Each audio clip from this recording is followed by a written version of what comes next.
নানাভাবে নানা রূপে বারবার আবির্ভূত হন অশুভ শক্তিকে দমন করে শুভ শক্তির প্রতিষ্ঠা করতে। তাই তো আমরা দেবী দুর্গাকে বারে বারে আবাহন জানাই।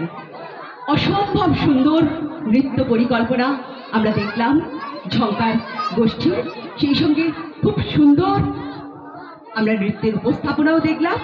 আপনারা জানেন এই ঝঙ্কার গোষ্ঠীর নৃত্য পরিকল্পনায়, মূল নৃত্য পরিকল্পনায় যিনি আছেন আমাদের দিদি মাননীয়া অনিমা নিয়োগী মহাশয়া, সেই সঙ্গে ওনার কিছু সিনিয়র স্টুডেন্টও ওনাকে সহযোগিতা করেন।